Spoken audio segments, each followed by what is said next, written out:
I have a little speech that I wrote for my fellow Republicans who are going to be able to vote in Tsunami Tuesday, which I can't since my state doesn't vote until May. I do have some suggestions for you as you get ready to cast your vote. First off, to use the now famous phrase, "It's the economy, stupid." Perhaps you've noticed things are a bit precarious lately. If you haven't yet done so, I strongly encourage you to read a little about fiat currency versus commodity money. You'll see why it is that our economy is propped up not by actual resources and assets, but by debt, and ultimately by consumer confidence.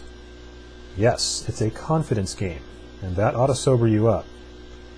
There is only one Republican in the race who is qualified to address that issue and has been speaking, writing, and voting wisely about it for decades. You'll also note that his campaign has never gone into debt.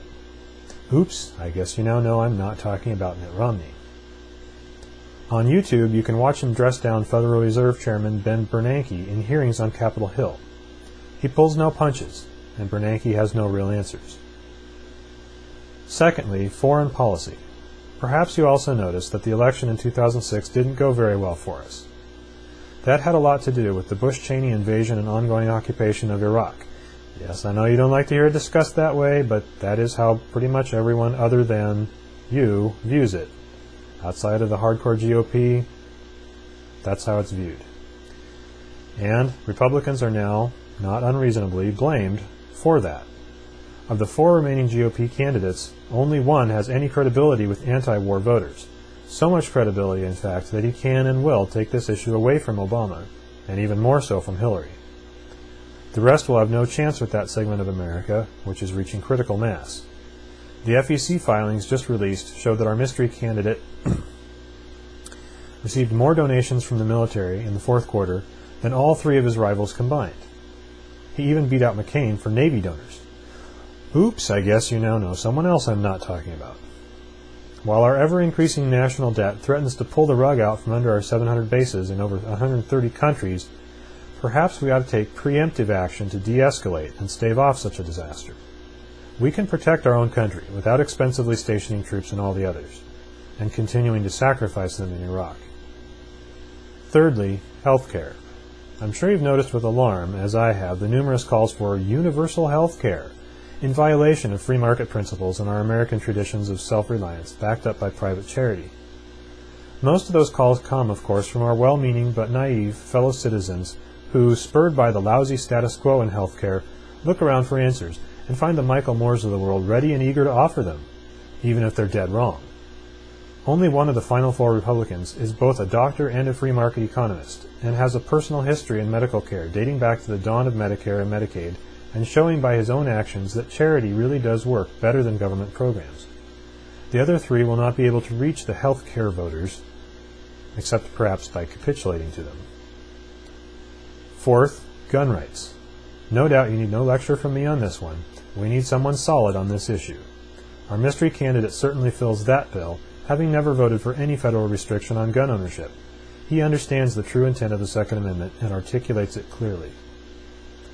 Fifth, abortion.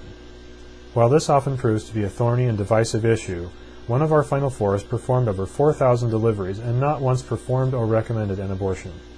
He speaks directly and knowledgeably to the issue and has done so even in what could be considered hostile environments, such as an appearance on The View, where he was grilled by the left-leaning ladies there, but held his ground smartly and managed to score a few points without becoming obnoxious. He's been endorsed by no less than Norma McCorvey, and yet even many who don't agree with us on this issue support him because of his strong adherence to the Constitution. And that brings me to the final point, the Constitution. You recall the oath of office the winner will take next January? Well, only one of the final 4 has demonstrated by his lifetime of service that he actually will mean it. Frankly, on that basis alone, he would get my vote. To borrow from Hollywood, you had me at Constitution, Dr. Paul.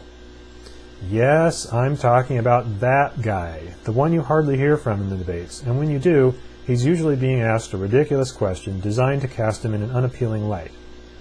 Despite that handicap, he's won all the debate polls. He's barely mentioned on TV, even after passing milestones others could only dream of.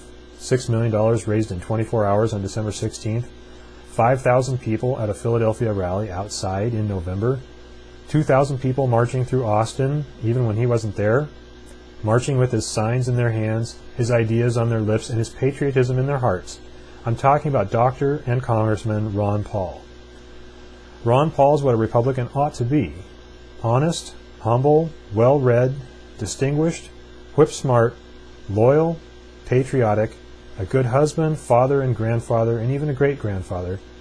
He always votes for lower taxes and against expanding the government. He champions conservatism using common sense, unafraid to contradict his own party when they lose their way, and thus earning the respect of even those who don't agree with his philosophy. If Thomas Jefferson were alive and running in this primary, would you vote for him? Or would you follow the leading of the mass media, the same mass media who told you Giuliani and Thompson were the ones to beat, and vote for somebody else just because they're on TV more? I ask you that you take the time right now to study Dr. Paul more carefully. There's a good reason he's being treated with such disdain by those in power, as well as those who aspire to that same power. Conservatives used to agree with the likes of Edmund Burke, George Washington, Thomas Jefferson, Frederick Bastiat, Barry Goldwater, and Ronald Reagan that unleashed government power is the problem, not the solution. Many of us still do, and we have discovered many liberals agree with us, and many more can be persuaded to. We have a unique opportunity right now to win this philosophical battle. It will cost you your love for the Iraq endeavor, but that's already a sure thing one way or the other.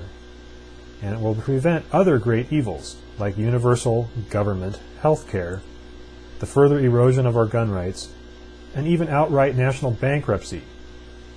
Not to even mention another burning issue, national sovereignty. That alone would require another entire speech.